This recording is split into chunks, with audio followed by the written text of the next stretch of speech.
Merhaba arkadaşlar, yepyeni videoyla tekrardan sizlerleyiz. Gen 5 kahraman rehberi başlıyor. Videomuz başlarken siz beğeni ve yorum atın arkadaşlar. Biz de Gen 6 kahraman rehberini bu videodan sonra hazırlamaya başlayalım. Yanımda Serhat, Ata ve Aykut var. Tüm tecrübelerimizle sizlerleyiz arkadaşlar. Sıfırdan başlayan, daha doğrusu şöyle, sıfır yatırımlı oynayan ve yüksek yatırımlı oynayan ya da köpek balığı orta yatırımlı oynayan arkadaşlar için de tek tek tavsiyelerde bulunacağız. Hadi başlayalım. Serhat'cığım Gen 5'te hangi kahramanlarımız geliyor? Şimdi Gen 5'te 3 tane kahramanımız var. Bunlardan en önemlisi zaten ilk direkt piyade kahramanımızla başlayalım. Hector. Hector çarka geliyor. O uzun süre Flint'ten sonra beklediğiniz piyade kahramanı bu arkadaşlar. Hector yeteneklerinden bahsedecek olursak sefer yetenekleri Hector'un aslında oldukça iyi bir piyade. Ee, Ya Hector aldıktan sonra çok uzun süre oyunda en azından Gen 8'e kadar ya bir süre zorlansanız da çok rahat sizi götürüyor. Çünkü hem nişancıların hasarını arttırıyor ikinci yeteneğinde. Hatta direkt yeteneklerinden hızlıca bahsedelim mi Çağrı? Olur lütfen. İlk sefer yeteneği %40 şansla tüm birliklerin aldığı hasarı %50 azaltıyor. Bu çok güzel bir savunma yeteneği var burada. İkinci sefer yeteneği piyadelerin verdiği hasarı %200, nişancıların verdiği hasarı %50 oranında arttırıyor. Bu etki tur mantığıyla çalışıyor. Her saldırıda %80 azalarak stackleniyor. Yani sonsuza kadar stackleyemiyorsunuz bunu. Biraz da dengelemişler bu şekilde ama yine de bu ayağı için de çok güzel bir yetenek. Normal saldırı rallileri için de çok güzel bir yetenek. Üçüncü yeteneğe gelince de %25 oranında tüm birliklere %200 hasar verme şansı veriyor. Hasar artışı şansı veriyor. Ya genel olarak ofansif bir yetenek ağı var diyebiliriz burada. Keşif yeteneklerine gelirsek ya arenada piyadelerin yeteneklerini çok aşırı derecede önemsemiyoruz zaten. Ön tarafta sadece et duvarı olmasını istediğimiz için. Hector arenada çok iyi bir piyade değil ama yine de hasar tutması için ön tarafa koyacaksınız zaten. Güzel. Peki, İlk evet lütfen devam et. sen keşif yeteneklerini söyleyecektim. Yok, keşif yeteneklerine çok girmeyelim diyecektim. Zaten arena kısmına çok bakmıyoruz. Hani iyi mi arenada kötü mü onu yorumlayıp geçelim diyecektim. Ya arena için normal vakitte mesela Ahmose'niz varsa hesabınızda giysileri Ahmose'de tutabilirsiniz. Arenada daha çok iş yapıyor. Ama genelde zaten yani yüksek yatırım yapmayan oyuncular olmadığınız sürece Hector'a gelene kadar elinizde sadece Flint olduğu için hani Hector ve Flint kullanacaksınız arenada. Dolayısıyla çok bir şey değişmeyecek yani bu konuda. Tamamdır. İstiyorsan silahını da gösterdikten sonra diğer kahramana Tabii. geçeyim. Hector'un silahı 10 seviyede savunmacı birlik saldırısı veriyor. Yani bu da yine nispeten hani yine savunmada çalışıyor. Zaten Geronimo ve Natalya dışında tüm piyadelerin silahları savunmada çalışıyor ama savunmada bir saldırı buff'ı veriyor. O yüzden yani Hector'la savunma yaparken belki de Patrick yerine Jesse ile vesaire savunma yapabilirsiniz silahınızın buff'ını kullanmak için. Onu artık kendi savaş stratejilerinizde deneyerek görürsünüz. Güzel. Bu Genel arada olarak şey de var o zaman. Kendi şehrimi Hector ile savunurken birlik saldırım %15 artacak o zaman. Bireysel evet, savaşlarda evet. da. Çok iyi abi. Evet, Güzel. savunmada bu şekilde çalışıyor. Tabii bu silahının full olduğu senaryoda. Tamamdır. Hector'u kimlerin alması Ee, gerekiyor? Hector'u herkesin alması gerekiyor. Düşük yatırımcıdan balinaya herkes hiç kimse atlamayacak. Hector çok önemli. Hector'u atlamanızı anca şu şekilde yapabilirsiniz. Çağrı ile hangi kahramana mitik basılmalı adında bir video çektik. Orada Hector'u atlıyorsanız yani Hector'u atlamayı düşünüyorsanız sonraki gendeki piyadeyi fullleyebiliyor olmanız lazım. Eğer elinizde böyle bir mitik stoğunuz yoksa, böyle bir planınız da yoksa her halükarda gelip Hector'u fulllemeniz gerekiyor. Onun dışında başka bir şekilde atlanabilecek bir hero değil. Peki abi, çok teşekkür ederiz. Gayet 4 dakika sürmüş. Ben bir 30-40 saniye boş yaptıysam abi 3 dakika 10 saniyede bir kahramanı detaylarıyla anlattım bence. Evet, yeterli olmuştur zaten. Bence de. Şimdi Diğer ikinci kahramanlar devam edelim. kahramanımız mızrakçıdan başlayalım istersen. Onu da bizim savaş makinamız Meister Ata'ya bırakalım. Nora. Okey. Selam herkese. Selamlar. Şimdi ikinci kahramanımız Nora. Evet. Nora da hatırladığım kadarıyla etkinlik hero'su olarak geçiyor değil mi? Evet, etkinlikten geliyor. Etkinliklerden Evet. alıyoruz.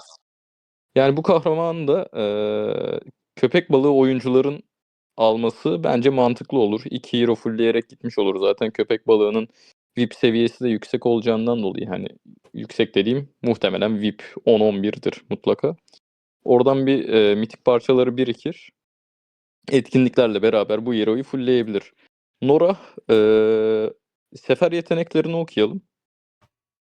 Şimdi ne diyor? Ben İlk yeteneği. Sen devam et istiyorsan. istiyorsan ben okuyayım diyecektim yayını göremiyorsan.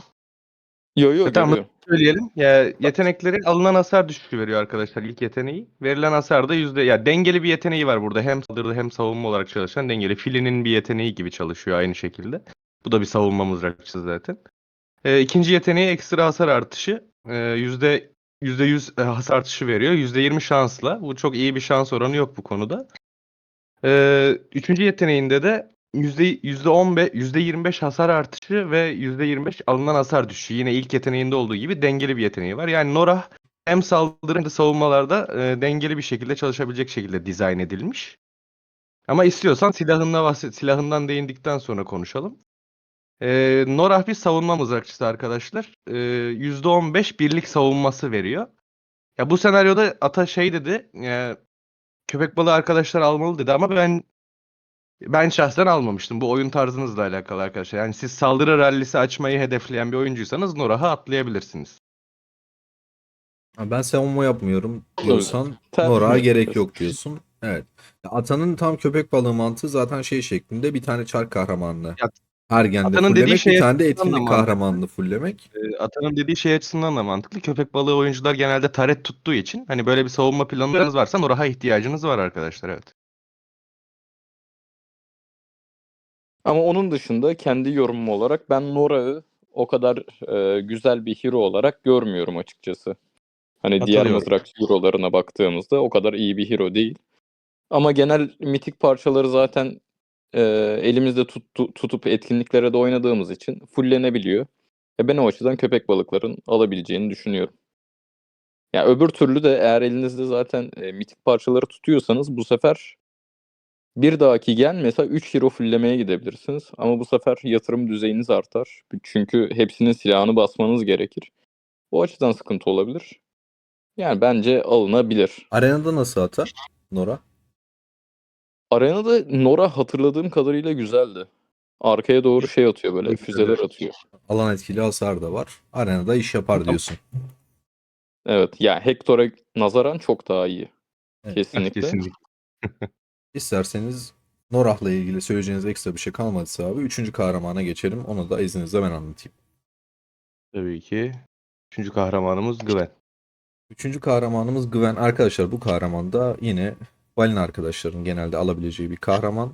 Yani çünkü kahraman salonundan sadece mitik parça basarak alabiliyorsunuz ya da biraz elmasla onar parçalarını alabilirsiniz. Bildiğiniz gibi her gende bize 3 tane kahraman geliyor ve bunlardan bir tanesini Çarkıfelek, bir tanesini etkinlik kahramanı. Bu diğeri de Gwen'de, bu etkinlikte, bu gende daha doğrusu. Kahraman salonundan ya paket çekerek ya da genel mitikleri basarak alabiliyorsunuz. Balina oyuncuların kesinlikle olmazsa olmazı abi. Yani Lion çünkü savunma kahramanı. Bunun özel silahı saldırı vermesi gerekiyor. Yanlış hatırlamıyorsam aynen. Saldırı yaptığınızda birlik öldürücülüğü verdiği için kesinlikle balina oyuncuların bunu alması gerekiyor. Köpek balığı oyuncularda saldırı kasanlar yine Gwen almayı tercih ediyor. Biraz önce Serhat'ın dediği gibi tamamen oyun tarzıyla alakalı. Line'ı 4 yıldızda bırakıp ya da line kasmayıp Çarkıfelek'te Gwen'i 4 yıldız yapabilirsiniz. Ya bunları tamamen aslında sizin oynayış tarzınızla alakalı arkadaşlar. Ama düşük yatırımlı bir oyuncu maalesef elinde genel mitik parça biriktirmediyse Gwen'e sahip olamıyor. Ya şimdiden oyunun başlarındaysanız önceki gen videolarımızda izleyip size en uygun senaryoda en iyi kahraman dizilimini yapabilirsiniz. Yeteneklerine baktığımızda ise ilk yeteneği, sefer yeteneği, alınan hasarı, hedefin alınan hasarını %25 arttırıyor. Düşmanın aldığı hasarı. İkinci yeteneğimiz ise ekstra hasar artışı veriyor %100. Ama her 5 saldırıdan sonra tüm birliklerin saldırısına %100 ekstra hasar ekliyor. Ve hedefin aldığı bir sonraki saldırı için %15 ekstra hasar almasını tekrardan sağlıyor.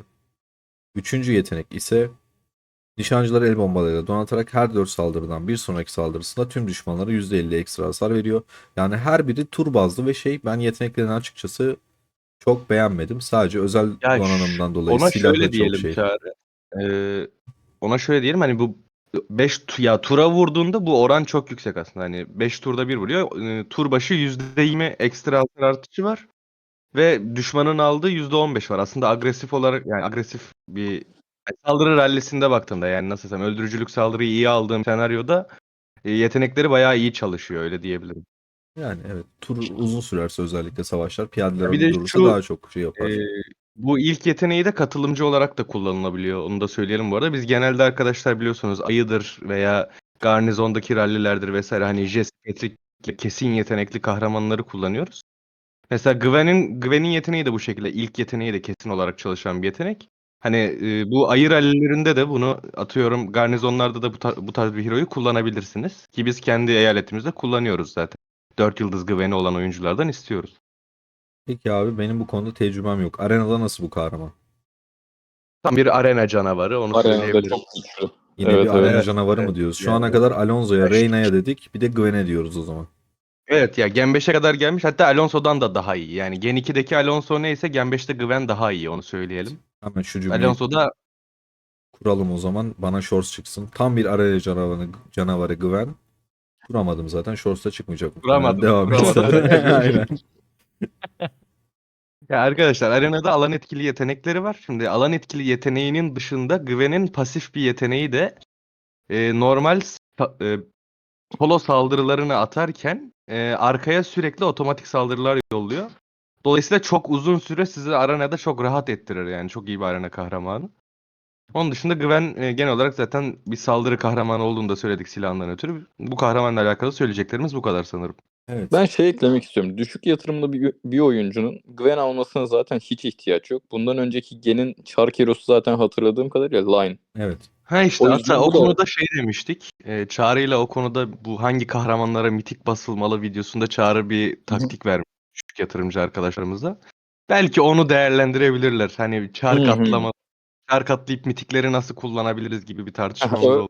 tamam. Öyle bir mevzu varsa o farklı konu sonuçta. Ama zaten Line'ı almışlarsa Çark'tan o zaman Tabii bunu ki, evet. almalarına gerek yok zaten. Evet. Aykut'cum, eklemek istediğin bir şey yoksa Gen 5 kahraman rehberini sonlandırabiliriz. Eklemek istediğim bir şey yok. Arkadaşlar yeterince iyi anlattılar her şeyi. Ellerine sağlık. İzleyen herkese teşekkür ediyoruz. Abone olup like atmayı ve yorumlarda bizlere destek olup belirtmeyi unutmayalım. Teşekkürler. Rica ederim. Bunun üstüne hiçbirimiz artık bir şey söyleyemeyiz. Arkadaşlar, kendinize iyi bakın. Sağlıcakla kalın.